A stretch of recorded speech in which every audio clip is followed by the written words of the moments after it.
Praise lord. దేవుని నామానికి మహిమ కలుగును గాక. ప్రభువును రక్షకుడైన యేసుక్రీస్తు నామములో మీ అందరికీ శుభాభివందనాలు తెలియజేయుచున్నాను. ఈ విధంగా దేవుని ఆరాధించటానికి దేవాది దేవుడిచ్చిన మహాకృపను బట్టి ఆయనకి యుగ యుగముల వరకు మహిమయు ఘనతయు కలుగును గాక. ఆమేన్, ఆమేన్.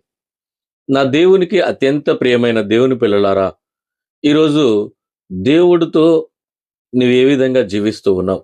దేవుని సన్నిధిలో ఏ విధంగా బ్రతుకుతూ ఉన్నావు? చూడండి, నీవు ధన్యుడిగా, ధన్యురాలిగా మార్చబడాలి అంటే, ఈ భూమి మీద నువ్వు ఏ విధంగా నడుచుకుంటున్నావు? ఎవరిని ఆశ్రయిస్తున్నావు? ఒక్క క్షణం ఆలోచన చేయండి.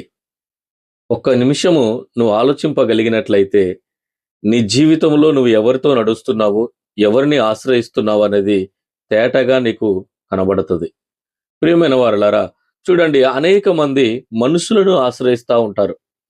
ఆపద వచ్చినప్పుడు, శ్రమలొచ్చినప్పుడు, ఏదైనా కష్టంలో ఉన్నప్పుడు, ఏదైనా బాధలో ఉన్నప్పుడు, ఏదైనా ఇబ్బందుల్లో, ఇరుకుల్లో ఉన్నప్పుడు మనుషులను ఆశ్రయిస్తూ ఉంటారు.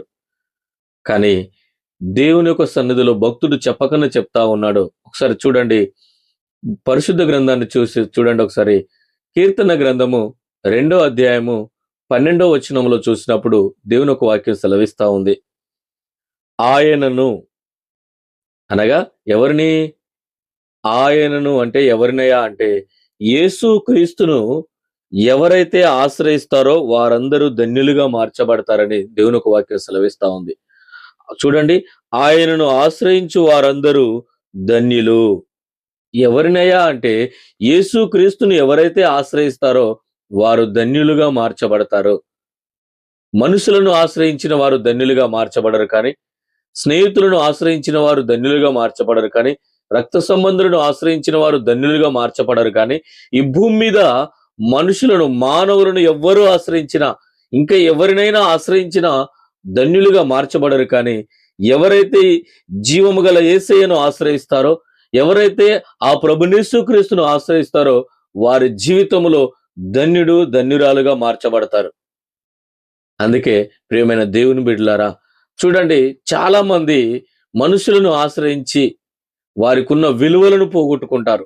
మనుషులను ఆశ్రయించి వారికున్న ధన్యతను పోగొట్టుకుంటారు. కానీ ఈరోజు దేవుడి సన్నిధిలో నీవు ఎవరిని ఆశ్రయిస్తున్నావో ఒకసారి ఆలోచన చెయ్యి. ప్రియమైన దేవుని బిడ్డలారా, నా దేవుడు ఈరోజు నీతో మాట్లాడుతూ ఉన్నాడు. ఇదిగో నేను ప్రకటిస్తున్న సుచరిత్ర కలిగిన ఆ నజరేయుడైన యేసయ్య నీతో మాట్లాడుతూ ఉన్నాడు. ఒక్కసారి ఆలోచన చెయ్యి. నువ్వు ఎవరిని ఆశ్రయిస్తూ ఉన్నావు? ఒకవేళ నువ్వు అనుకుంటున్నావేమో, నీవు అనేక దినాల నుండి విన్న మాటేలే, అనేక దినాల నుండి నేను చదివిన మాటేలే అనుకుంటున్నావేమో. చదివినావు, విన్నావు, పర్వాలేదు. కానీ ఈ మాట ద్వారా నీ జీవితంలో మార్చుకోవాల్సినవి నువ్వు మార్చుకోలేదు గనక ఈరోజు దేవుడు నీతో మాట్లాడుతూ ఉన్నాడు. యేసు క్రీస్తును నువ్వు ఆశ్రయించినట్లయితే నీ జీవితంలో నీవు ధన్యుడివి, ధన్యురాలుగా మార్చబడతావు. ప్రియమైన దేవుని బిడ్డలారా, ఈ వాగ్దానాన్ని నువ్వు నమ్మినట్లయితే ఆమేనని చెప్దామా? ప్రభుయేసు క్రీస్తు సన్నిధిలో ఒక్కసారి ఈ వాగ్దానం నమ్మిన వారు కనులు మూసుకొని దేవుని సన్నిధిలో ప్రార్థన చేసుకుందాం. పరిశుద్ధుడు అయిన తండ్రి, జీవాధిపతి, మీ ఘనమైన పాదములకు వందనాలు, స్తోత్రాలు చెల్లిస్తున్నాం. మీ కృపను బట్టి, మీ కనికరమును బట్టి నాయనా, ఇదిగో నీ సన్నిధిలో ప్రభువా, నిన్ను ఆశ్రయించిన వారు ధన్యులుగా మార్చబడతారని నీ వాక్యం సెలవిస్తా ఉంది. ఈ క్షణం నుండి నేనును, మా ప్రియులను, మా సహోదరులను, ప్రతి ఒక్కరునైనా మనుషులను ఆశ్రయించకుండా మిమ్మల్ని ఆశ్రయించినట్లుగా నీ కృప దయచేయండి. ప్రతి ఒక్కొక్కరిని పేరు పేరున మీ చేతులకు అప్పగిస్తుండగా సమస్తమైన ఘనతయు, మహిమయు మీరు మాత్రమే పొందుమని యేసు క్రీస్తు వారి పరిశుద్ధ నామములో ప్రార్థించి వేడుకొనుచున్నాం పరమ తండ్రి. ఆమేన్, ఆమేన్. ఈ వాక్యం ద్వారా దేవుడు మీతో మాట్లాడినట్లయితే ఈ క్షణమే ఈ యొక్క వీడియోని లైక్ చేయండి, షేర్ చేయండి. మీకు తెలిసిన వారికి ఈ యొక్క వీడియోను షేర్ చేసి పరిచయం చేసినట్లయితే మీరును సువార్త చేసిన వారు అవుతారు. దేవుడు మిమ్మును, మీ కుటుంబమును దీవించి ఆశీర్వదించునుగాక. God bless you. ఆమేన్.